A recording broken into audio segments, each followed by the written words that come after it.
नमस्कार, स्वागत है आपका बात बेबाक में। आपके साथ मैं हूं अभिषेक कात्यायन। बिहार के मुख्यमंत्री नीतीश कुमार मिशन 24 पर लगे हुए हैं और इस अभियान के तहत एक बार फिर से वो दौरे पर निकले। इस बार बारी थी कोलकाता और लखनऊ की। ममता बनर्जी और अखिलेश यादव से नीतीश कुमार की मुलाकात हुई और इस मुलाकात में उनके साथ बिहार के उप मुख्यमंत्री तेजस्वी यादव भी साथ रहे।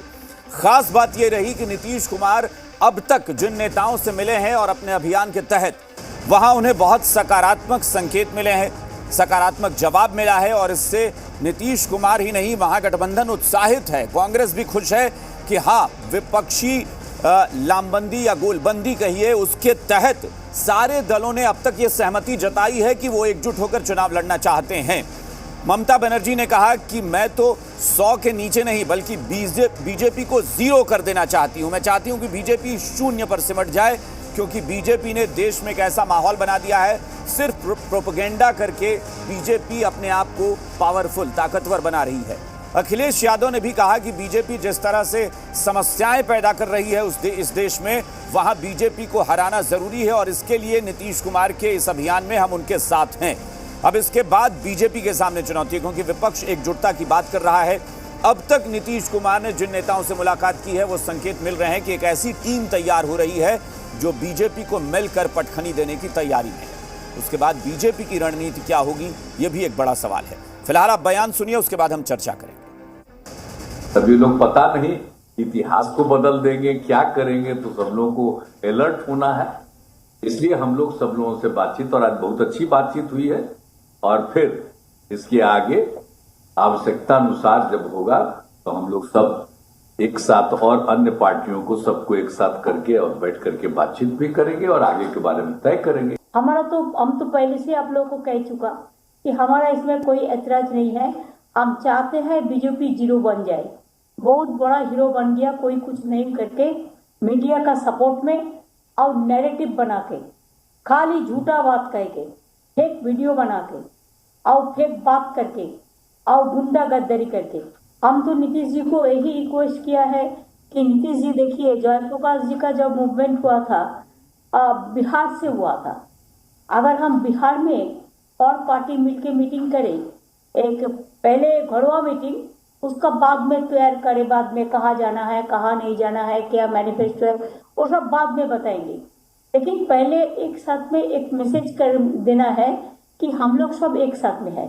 भारतीय जनता पार्टी की लगातार गलत आर्थिक नीतियों के कारण किसान, गरीब मजदूर तकलीफ और परेशानी में है, संकट में है।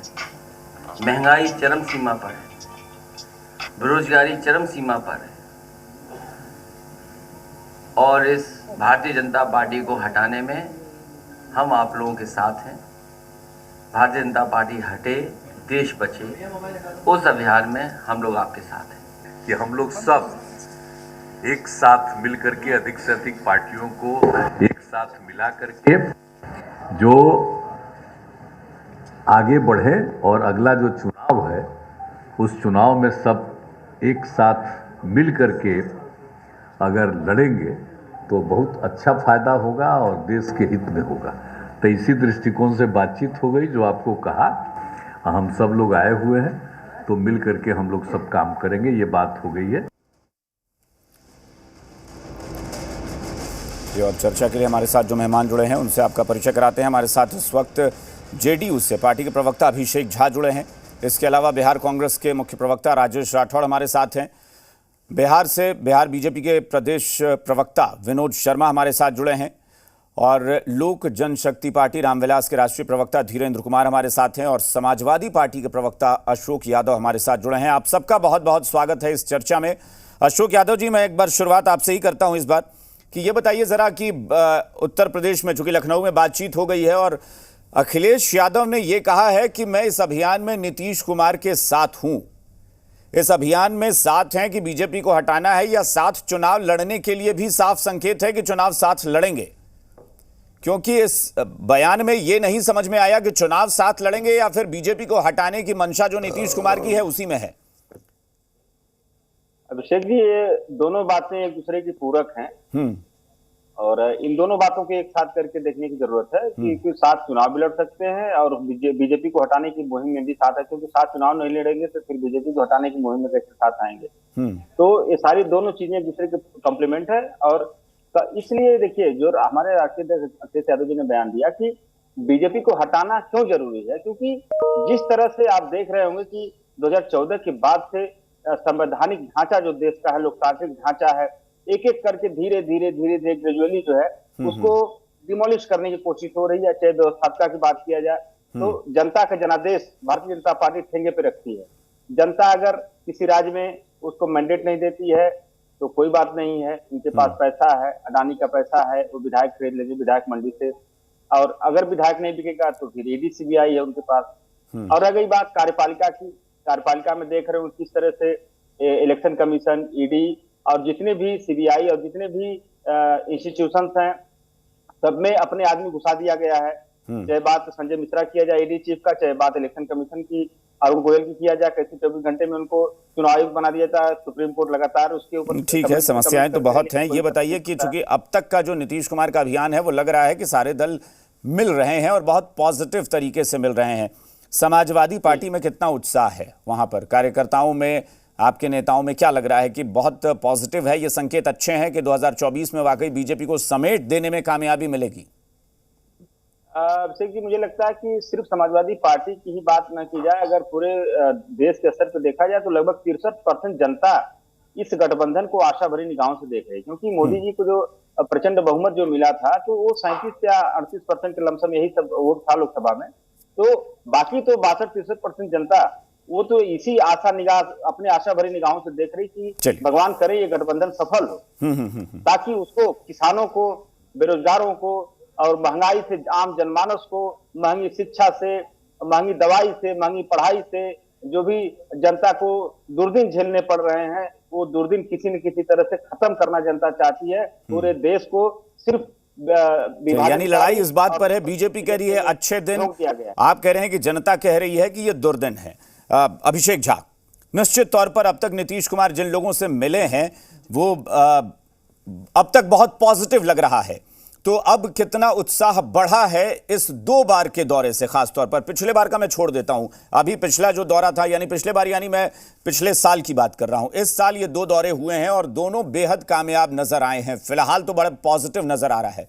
कितना उत्साह बढ़ा है इससे महागठबंधन के कार्यकर्ताओं में, या जेडीयू की भी बात करें तो? आगे भी आपको बहुत पॉजिटिव वाइब्स मिलेंगे अभिषेक जी। नीतीश कुमार जी ने पहले ही कहा था कि उनकी व्यक्तिगत महत्वाकांक्षा नहीं है, प्राथमिकता में शामिल है ज्यादा से ज्यादा पार्टियां एक साथ आए, मुद्दों पर चुनाव हो, सुनिश्चित हो कि 2014 वाले 24 में नहीं आ पाए। आज का दिन भी बहुत ऐतिहासिक रहा, बहुत खूबसूरत तस्वीरें निकलकर सामने आई। किस पॉजिटिविटी के साथ नीतीश कुमार जी थे, ममता बनर्जी जी थी, तेजस्वी यादव जी थे, फिर दूसरे सीन में आपको दिखाई देता है कि बिहार के दोनों प्रमुख नेताओं के साथ साथ अखिलेश यादव जी भी थे। एक सकारात्मक संदेश उस प्रेस कॉन्फ्रेंस के माध्यम से देश की जनता को गया है कि देश की जनता जो महसूस कर रही है उसको नीतीश कुमार जी के माध्यम से महागठबंधन के नेता भी कह पा रहे हैं साफ तौर पर। और ये जो एक बड़ा विस्तृत स्वरूप देश में तैयार होगा, देखिए बिहार में एक मॉडल नीतीश कुमार जी ने स्थापित कर दिया है महागठबंधन के रूप में, जहां 7 पार्टियां एक साथ एक खेमे में आ सकती हैं और बेहतर तरीके से सरकार चल सकती है। तो फिर देश में भी, देश के लिए बहुत सारी पार्टियां हैं, सबका समन्वय बने। कांग्रेस पार्टी सबसे बड़ी पार्टी है क्योंकि उनको और आगे बढ़कर काम करना है। नीतीश कुमार जी तो मजबूती के साथ लगे ही हुए हैं। देश की जनता त्राहिमाम कर रही है महंगाई के मुद्दे पर, बेरोजगारी के मुद्दे पर, उनकी सुनने वाला कोई नहीं है। तो ऐसे में जब नीतीश कुमार जी सभी नेताओं को एक साथ एकत्रित करेंगे तो इसके और भी सकारात्मक परिणाम आपको दिखाई पड़ेंगे। आपने सवाल किया कितना उत्साह है, निश्चित रूप से जब अलग अलग पार्टियों के वरिष्ठ नेता मिलते हैं तो पॉजिटिव वाइब्स जाती हैं। और लेकिन अभिषेक झा, अभी सवाल उसमें और भी हैं। ये तो उत्साह मैंने इसलिए पूछा है कि वाकई शुरुआती संकेत ऐसे मिल रहे हैं कि जो महागठबंधन या यूपीए कह लें राष्ट्रीय स्तर पर, वो एकजुटता अपनी दिखा रहा है। लेकिन और कितने दल शामिल होंगे या फिर बाकी दल जो हैं वो उनकी महत्वाकांक्षाओं का क्या होगा, अगर है तो, जो बीजेपी कहती है। विनोद जी, मैं सीधा एक सवाल पूछता हूं, उसके बाद मैं कांग्रेस के पास जाऊं, क्योंकि कांग्रेस तो राष्ट्रीय स्तर पर जाहिर तौर पर विपक्ष का नेतृत्व करती भी है। क्या खतरे की घंटी कुछ सुनाई दे रही है? बस इस सवाल का जवाब मुझे दीजिएगा। कात्यायन जी, कोई खतरे की घंटी नहीं है। यह नापाक इरादे से बनाया गया नापाक गठबंधन है। ये वही लोग हैं जो जेपी सेनानी हैं, जेपी सेनानी का पेंशन लेते हैं, हाँ। जिसे कांग्रेस शासन काल में जेलों में बंद किया गया था। सारे दल वही हैं जो कांग्रेस के साथ राजनीति करना चाहते हैं। इसलिए मैं नापाक कह रहा हूं। ये कितने दिनों चलेंगे, आश्चर्यजनक होगा। आज माननीय नीतीश कुमार जी कह रहे हैं कि इतिहास बदला जा रहा है। आप भाजपा के साथ रहकर क्या क्या इतिहास बदला 17 वर्षों में, बता दीजिए। 9 वर्ष केंद्र में सरकार थी, क्या क्या इतिहास बदला बिहार का। तो ये देखिए, भुलावे वाली बात मत कीजिए, क्योंकि आप विश्व रिकॉर्ड बना चुके हैं पलटी मारी में। मुख्यमंत्री जैसे छोटे कुर्सी के लिए जब दर्जनों बार पलटी मारते हैं। अभी जो अशोक यादव जी जिसका जिक्र कर रहे थे, अशोक यादव जी, कि अगर बीजेपी 37%, 38%, 40% वोट लाएगी और बाकी 60-62% एकजुट हो जाएंगे, तब तो जाहिर तौर पर आपके सामने चुनौती क्यों नहीं होगी? निश्चित रूप से चुनौती होगी, लेकिन जनता हमारे साथ है। इस भ्रम को कोई नहीं पाले। एक गठजोड़ किसका है? जनता यानी वोट ही की तो बात मैं भी कर रहा हूं ना, भ्रष्टाचारियों वोट ही की तो बात कर रहा हूं। जनता यानी वोट, जनता इनके साथ नहीं जाएगी। देखिए तो जनता ने कहा इनको वोट दे दिया। जनता ने, हमें तो किसी को वोट नहीं दिया, वोट दिया ही नहीं। तो वो अगर देगी तो नरेंद्र मोदी भाजपा को देगी, क्योंकि वो खुशहाली चाहती है, विकास चाहती है, शांति चाहती है, और भ्रष्टाचारियों का अंत चाहती है, माफियाओं का अंत चाहती है। जनता शांति चाहती है। तो माफियाओं से जो रखते हैं सहानुभूति, उनके लिए आंसू बहाते हैं माफियाओं डाउन के लिए। और जो लोग भ्रष्टाचारियों के लिए एक मंच पर आ रहे हैं, जनता कभी उनको पसंद नहीं करेगी। और निश्चित रूप से इस बार प्रचंड बहुमत से। अच्छा, मैं सीधी एक बात कहूं कि उन्होंने बहुत सारे मुद्दे बताए हैं कि संवैधानिक ढांचे को खतरे में डाला गया है, लोकतंत्र खतरे में है, बेरोजगारी है, महंगाई है, भ्रष्टाचार है, तमाम चीजें। आपका मुद्दा क्या होगा? देखिए, मैंने कहा ना कि देश की खुशहाली, देश की राष्ट्रीय भावना से ओतप्रोत करना और देश का विकास करना।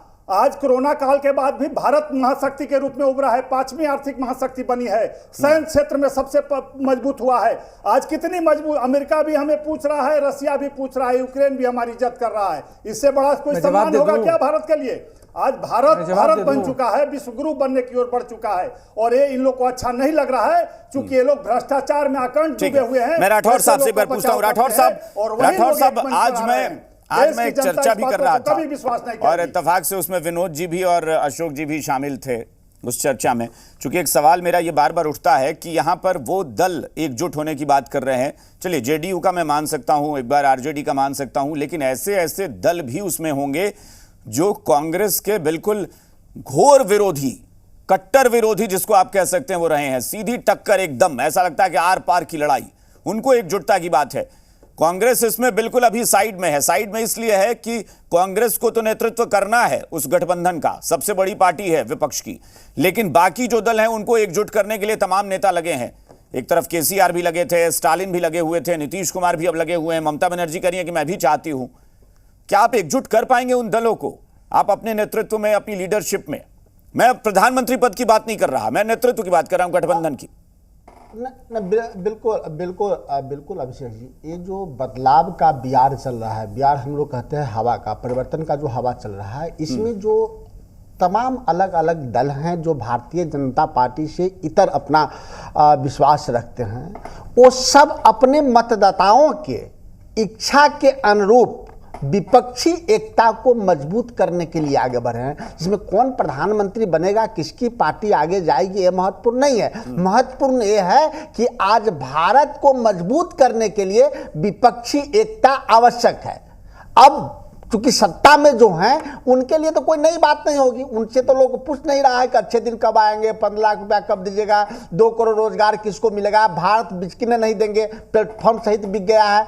जब दूसरा चुनाव आया तो पुलवामा जैसे घटना को, शहीदों के लाश पे इन्होंने राजनीति की, जिसका पुल सत्यपाल मलिक ने खोला। अब तो इनके पास छठखंडा नहीं रह गया। तो देश चाहता है, देश के आवाम चाहता है, और आम बोलचाल में भी आप देखोगे सब जनता कह रही थी कि सब एक हो जाएगा तो मोदी चला जाएगा, और मोदी को जाना इसलिए आवश्यक है कि मोदी देश के लिए। लेकिन मुद्दा यह है ना कि आप लोग ये मुद्दे जाकर, आप लोग ये मुद्दे जनता के बीच गिनाते कहां हैं? मुश्किल ये है ना कि जब भी सारे दल बैठते हैं सब ये कहते हैं हमें एकजुट होना होगा, क्योंकि बीजेपी एक एक करके तमाम नेताओं को, विपक्षी नेताओं को टारगेट कर रही है। नहीं, अब अभिषेक जी विपक्षी नेताओं को टारगेट नहीं कर रही है, किन किन को कर रही है? सतपाल मलिक तो विपक्ष में नहीं थे, वो भारतीय जनता पार्टी के सदस्य आज तक हैं, वो जम्मू कश्मीर के राज्यपाल थे तब पुलवामा घटना घटी, वो सिर्फ उनके तो जवाब दे दे प्रधानमंत्री जी। देखिए ये जांच तो होनी चाहिए, जांच तो होनी चाहिए उसकी। नहीं एक मिनट राठौर साहब, वो मुद्दा तो अभी ताजा गर्मा गर्म मुद्दा है, उसकी जांच होनी चाहिए, लेकिन कोई ये भी पूछे ना कि सतपाल मलिक 5 साल राजभवन का सुख भोगने के बाद क्यों बोले? अभिषेक जी मेरी सुख भोगने पे आप कई आरोप लगा दिए, लेकिन उनके सीधा जवाब तो दे दीजिए कि जब सेना के अधिकारी आपसे 5 जहाज मांगे तो आपने क्यों नहीं दिया, इसका जवाब अब तक दीजिए। रोड को सैनिटाइज क्यों नहीं किया है, इसका जवाब दीजिए। रोड से जो लिंक रोड जोड़ता था उसमें जिप्सी नहीं रखी गई, इसका जवाब दीजिए। 14 दिन तक वो आरडीएक्स उस रोड पर कैसे घूमता रहा जहां परिंदा पर नहीं मार सकता है? क्या सुनियोजित साजिश थी? इसी को नापाक इरादे को खत्म करने के लिए सतपाल मलिक जी ने वही मैं कह रहा हूं कि जनता के बीच आपके मुद्दे ऐसे होने चाहिए कि जो जनता को एड्रेस करे। पहले गृह मंत्री सभा नहीं थे कि आपने सेना को शहीद करा के चुनाव लड़ने का काम किया है। आज बताइए कि देश के एक नौजवान पूछ रहा है कि पुलवामा। चलिए मैं एक बार धीरेन्द्र कुमार जी के पास चलता हूं। धीरेन्द्र कुमार जी, चूंकि अभी आप फिलहाल आपका ये पता नहीं कि आप एनडीए में रहेंगे कि महागठबंधन की तरफ जाएंगे, ये पता नहीं है, लेकिन एक मुद्दा जरूर उठ रहा है कि वहां चुनाव के दौरान मुद्दे क्या होंगे। विरोधी एकजुट होंगे। मैं बार बार ये कहता हूं कि विपक्ष की एकजुटता जरूरी है, ताकत जरूरी है लोकतंत्र के लिए। ये बहुत अच्छा होता है कि दोनों पक्ष मजबूत हो, सरकार को टक्कर दे, सरकार को नकेल कस के रखे। लेकिन सवाल यह है कि चुनाव में मुद्दे जब होंगे तो वहां पर उस मुद्दे में बिखराव तो नहीं होगा, क्योंकि अगर ये दल जाते हैं चुनाव में और ये कहते हैं कि मोदी ने विरोधी दलों को टारगेट कर दिया है, आप उसमें कहां स्टैंड लेते नजर आएंगे? एनडीए के साथ या महागठबंधन के साथ, क्या आपका होगा? देखिए अभिषेक जी, स्टैंड की बात जो है, विपक्ष की एकता, मुद्दों के लिए एकता होनी चाहिए ना। ये लोग कर रहे हैं व्यक्ति का विरोध, ये मुद्दों का नहीं, ये सौदों का गठबंधन है। सभी लोग कह रहे हैं जो कहीं ना कहीं भ्रष्टाचार में लिप्त पार्टियां हैं या नेता कई जिन पर संगीन आरोप लगे, ऐसे लोग हाथ मिला रहे हैं। अब इसी बिहार में आप देख लीजिए कि जितने भी अभी नेता हैं, चाहे वो लालू प्रसाद जी हों, आदरणीय नीतीश जी हों, सभी लोग नेता बने थे इसी कांग्रेस के विरोध में, कांग्रेस को हटाने के लिए। आज भी उस लड़ाई को जो लोगों ने लड़ा है उनको एक पेंशन दिया जाता है, यही आदरणीय नीतीश कुमार जी ने दिया है। आज लोकतंत्र में सबसे बड़ा खतरा अगर कभी पैदा हुआ था तो वो हुआ था इमरजेंसी के समय में, वह भी कांग्रेस के द्वारा लगाया गया था। लेकिन इन लोगों के व्यक्तिगत स्वार्थ के चलते, बिना कोई मुद्दा के कि नहीं, मुद्दा तो वो गिना रहे हैं ना, मुद्दा गिना रहे हैं कि भाई बीजेपी देश के लिए खतरा है। देखिए ये बीजेपी खतरा है ना, क्योंकि भ्रष्टाचार में एक को जेल जाना है, तो इन लोगों को बचना है और एक देश में एक कमजोर प्रधानमंत्री देना है। इन लोगों का मुद्दा ये है, मजबूत प्रधानमंत्री नहीं चाहिए इन लोगों को। तो कैसे भी अभी ये लोग गठबंधन कर रहे हैं, कौन नेता होगा, क्या स्वरूप होगा, कौन नेतृत्व करेंगे। और यही आदरणीय जी पटना में आई थी गांधी मैदान में, और इसी माननीय मुख्यमंत्री जी के उन्होंने कौन सा आप शब्द का प्रयोग किया था, मैं दोबारा उसको नहीं बोलना चाहता हूं, लेकिन एक अपनी छोटी सी नहीं, एक बहुत बड़ी महत्वाकांक्षा को लेकर के बिहार के लोगों को और आगे बढ़ाना चाहिए था, यहाँ के लोगों की सुख सुविधाओं को देखना चाहिए था, यहाँ विधि व्यवस्था को ठीक करना चाहिए था, उस पर ध्यान है नहीं। अब वो पूरा देश को गुमराह करने के लिए निकले हैं। नहीं, गुमराह करना, विपक्षी एकजुटता की बात कर रहे हैं, इसमें गुमराह करने वाली क्या बात है? विपक्ष की एकजुटता की बात कर रहे हैं। एकता विवेक की अभिषेक जी, ये मुद्दों पर आधार पर होना चाहिए ना कि व्यक्ति का विरोध होना चाहिए। मैं आप ही के माध्यम से मित्रों से सवाल पूछना हो सकता है कि अभिषेक झा एक बात बताइए, ये मुद्दों का जो जिक्र हो रहा है ना, मैं आ रहा हूँ राठौर साहब 1 मिनट आता हूँ। अभिषेक झा, चूंकि ये बात मुझे याद है कि आम आदमी पार्टी के एक प्रवक्ता ने कहा भी था कि अगर ये गठबंधन सिर्फ इसलिए बनाने की बात हो रही है कि हमें बीजेपी को हराना है तो फिर हमें ऐसे गठबंधन में नहीं जाना। लेकिन बाद में फिर पता चला कि अरविंद केजरीवाल से नीतीश कुमार मिले तो लगा। तो क्या ये वाकई मुद्दों पर बात होगी या फिर इस मुद्दे पर भी नाराजगी बढ़ेगी किसी दल की कि भाई आप किसी व्यक्ति विशेष को सिर्फ टारगेट करने के लिए जा रहे हैं, अपना अस्तित्व बचाने जा रहे हैं, या जनता के लिए जा रहे हैं? 1 मिनट का मुझे और मौका मिलेगा? हाँ, मैं आ रहा हूँ 1 मिनट, फिर एक बार सबके पास जाता हूँ। टारगेट करने की बात, अभिषेक झा। हाँ, ना व्यक्ति विशेष को टारगेट करने की बात है, देश की जनता ने अपनी अपेक्षाओं के साथ भाजपा के नेतृत्व में एनडीए को मौका दिया काम करने के लिए और मुद्दे आज गौण हो गए हैं।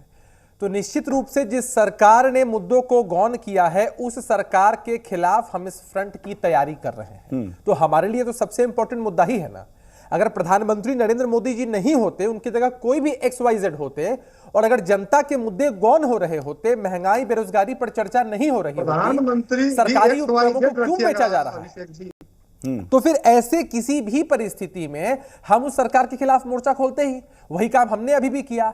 और आप क्यों जाते हैं? नहीं, अभी कुछ देर पहले विनोद शर्मा जी कह रहे थे कि ये भ्रष्टाचारी जो है ये एकजुट हुए हैं। मैं बार बार कहता हूं कि आप जनता के बीच जाएंगे और कहेंगे कि नहीं, आरजेडी को टारगेट किया गया, अरविंद केजरीवाल को टारगेट किया गया, ममता बनर्जी को टारगेट किया, हम इसलिए एकजुट हो रहे हैं। तो फिर वो कह देंगे कि ये सब भ्रष्टाचार में लिप्त थे इसलिए। अनगिनत लोग हैं। नहीं, हमने साफ तौर पर कहा कि इनके पास तो वॉशिंग मशीन है इनके हिसाब से। जो भी करप्ट नेता जिन पर करप्शन के आरोप लग रहे हों, अन्य पार्टियों में हो, शुभेंदु अधिकारी जी हो, हेमंत बिश्व शर्मा जी हो, नारायण राणे जी, अनगिनत लोग हैं। ये इनके दल में शामिल होते हैं। करप्शन पर तो ये लोग बात नहीं करे तो बेहतर होगा। आरजेडी के साथ समझना ये है कि हम बुनियादी मुद्दों को लेकर चुनाव अभी देखिए, अभी जैसे धीरेन्द्र जी पूछ रहे हैं ना, अभी कह रहे हैं कि आरजेडी पर आप बोलेंगे। रुक जाइए और इस बात को देखिए, एक मिनट सुन लीजिए ना, एक बात समझ लिया, वो तो चिल्लाएंगे, हम उनके चिल्लाने के कारण अरविंद केजरीवाल जी ने दर्शकों की जिज्ञासा के लिए मैं ये बात पूछ रहा हूं। हमारे लिए प्रधानमंत्री पद के उम्मीदवार अरविंद केजरीवाल जी हैं। शांत होकर सुनिए। और अब की स्थिति क्या है, जब अरविंद केजरीवाल जी मुख्यमंत्री जी के साथ मीटिंग करके बाहर निकलते हैं, किस पॉजिटिविटी के साथ मीडिया को एड्रेस करते हैं, बताते हैं कि हाँ भाई विपक्ष के सभी दलों को एकजुट होना चाहिए। तो ये भाजपा के लोग, अगर इन लोगों को अपने चेहरे पर इतना ही भरोसा है, अपने संगठन पर इतना ही भरोसा है, नीतीश कुमार जी बिहार से निकलते नहीं है, किसी नेता से मिलते नहीं, तस्वीरें आती नहीं सामने, प्रेस कॉन्फ्रेंस होता नहीं है, कि बेचैनी का लेवल इतना बढ़ क्यों जाता है भाई? ठीक है, मैं आकाश यादव जी के पास एक बार चलता हूं। आकाश जी बहुत संक्षेप में बताइएगा, थोड़ा आप सबसे रिएक्शन लेंगे कि यहां पर भ्रष्टाचारियों की जमात ये कह रही है बीजेपी, तो यानी अखिलेश यादव को भी कल होके ये यही टारगेट करेंगे? ये तो हर नेता को कह रहे हैं कि सारे जितने हैं सब भ्रष्टाचारी हैं।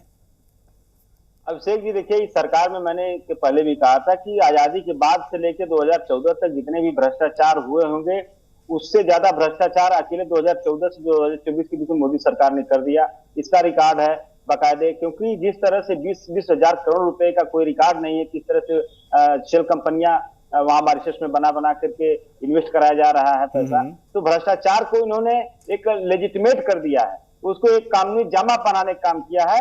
और दूसरी बात, इन्होंने कहा मजबूत प्रधानमंत्री। आप जब प्रधानमंत्री नहीं थे तो बड़ी बड़ी बातें करते थे, चाइना को लाल आंख दिखाना है। आप बताइए कि चाइना ने हमारे अरुणाचल प्रदेश में 11 जगहों के नाम बदल दिए, कौन सी लाल आंख दिखाया आपने? आप कहते हैं भारत विश्व गुरु बनने जा रहा है, विश्व गुरु कैसे बनेगा? आप देश की लगभग 80 से 82 करोड़ जनता 5 किलो राशन पे डिपेंड हो गई। ये बेरोजगारी का आलम है अभिषेक जी, उसको 5 किलो राशन न मिले तो जनता सड़कों पे आ जाएगी, इतना बेरोजगारी है। तो आप विश्वगुरु कैसे बनेंगे? आप देश के संसाधनों को एक उद्योगपति के हाथों बेच करके, देश को कंगाल करके देश को विश्वगुरु बना रहे हैं आप। चलिए विनोद शर्मा जी, छोटा सा रिएक्शन। विनोद शर्मा जी, कि देश में अब तक जितने भ्रष्टाचार हुए हैं उन सबको मिला दीजिए तो अकेले बीजेपी ने उतने कर दिए। अनिल अंबानी जी को राज्यसभा भेजने वाला पार्टी पैसा लेके बात करे तो बड़ा आश्चर्य होता है। और विश्व गुरु बनने से इनको तकलीफ हो रही है भारत की। हम गरीब जनता को मार दे 80 करोड़, कोरोना काल में लोग मरते, लगातार 3 वर्षों से अभी तक भारत सरकार, आदरणीय प्रधानमंत्री उनके दर्द को समझा गरीबों के। आज इनको दर्द हो रहा है कि उन गरीबों की सहायता क्यों की जा रही है, आयुष्मान भारत से गरीबों का इलाज क्यों करवाया जा रहा है, उज्ज्वला गैस से गैस क्यों दिया जा रहा है। ये नहीं चलेगा देश में। जनता भारत की नरेंद्र मोदी और भारतीय जनता पार्टी के साथ है। आप लाख गठबंधन, ये तो चुनाव में पता चलेगा, उससे पहले तो पता नहीं चलेगा। बहुत संक्षेप में राठौर साहब आपसे एक रिएक्शन कि 2-3 मुद्दे ऐसे हैं जो मुझे लगता है कि महागठबंधन के या विपक्ष के दलों को बचना होगा। विनोद जी, एक मिनट, हमारे पास बहुत समय कम है। विनोद जी प्लीज। राठौर साहब, बहुत छोटा सा रिएक्शन। 2-3 मुद्दे हैं कि एक तो इमरजेंसी कि बार बार ये कहा जाता है कि इमरजेंसी जैसे हालात बन गए हैं, तो इमरजेंसी जैसे हालात, जैसे ही कोई दल कहेगा लोग कांग्रेस को कोसने लगेंगे। फिर दूसरी बात होगी कि आज ही तृणमूल कांग्रेस के प्रवक्ता साहब बैठे थे, उन्होंने कह दिया कि जैसे यही नारा लगेगा नरेंद्र मोदी और अडानी को लेकर कि वो लोग चोर हैं गली गली में, जैसे कभी राजीव गांधी के लिए लगा करता था।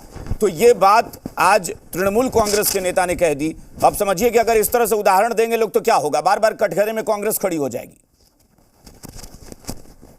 उन्होंने तो राजीव गांधी चोर है कहा, तृणमूल कांग्रेस के प्रवक्ता ने अभी कहा था। अभिषेक जी, नारे अनेक प्रकार के लगते हैं, लेकिन एक बार वही नारा होगा जो नरेंद्र मोदी जी ने दिया था कि हम अच्छे दिन लाएंगे, 2 करोड़ रोजगार देंगे, सबको पक्का मकान मिलेगा, राठौर साहब संक्षेप में छोटा सा, भारतीय उपकरण को बेचने नहीं देंगे। मैं वही बोला हूँ आज वो सब मुद्दे वही हैं। तो जो 9 साल रहने के बाद नरेंद्र मोदी जी ने उन मुद्दों को खत्म नहीं किया और बढ़ाया है, बेरोजगारी को बढ़ाया है, राष्ट्रीय सुरक्षा को घटाया है। तो इस परिस्थितियों को तोड़ने के लिए भारत के मैं बार बार कहता हूं कि अगर ये दल रोजगार पर, भ्रष्टाचार का अगर मुद्दा आपको नजर आता है, उस पर, भूखमरी पर, अगर इस तरह के मुद्दे आप बनाते हैं तो मुद्दे होंगे। वही कह रहा हूँ। ठीक है, धीरेन्द्र जी कुछ कह रहे थे। जो नरेंद्र मोदी जी बोल के 2014-2019 में आए थे, हाँ, और मैं और बढ़ गए हैं। प्रश्नों का उत्तर दे देना चाहता हूँ। बहुत संक्षेप में दीजिए, बहुत संक्षेप में। जी, मैं कहता हूँ कि बिहार को बेहाल छोड़ के और देश को बनाने के लिए निकले हैं, इसलिए हम लोग बेचैनी में हो जाते हैं। और दूसरी बात, मैं विपक्ष की एकता पर मैं कह देना चाहता हूँ कि ये लोग कोरोना का प्रोटोकॉल गाइडलाइन पालन कर रहे हैं, 2 गज दूरी से हाथ मिला रहे हैं, वो भी मास्क पहन के। यह एकता ताश की पत्ता की तरह है जो कल न एक दिन बिखर जाना है। अब देखेंगे, ये तो पता चलेगा, क्योंकि अभी तो शुरुआत है। अभी मुझे लग रहा है कि आने समय तक और बहुत कुछ हो सकता है। चलिए, फिलहाल बहुत शुक्रिया आप सबका चर्चा में शामिल होने के लिए। बात बेबाक में फिलहाल इतना ही। बने रहिए जी बिहार झारखंड के साथ।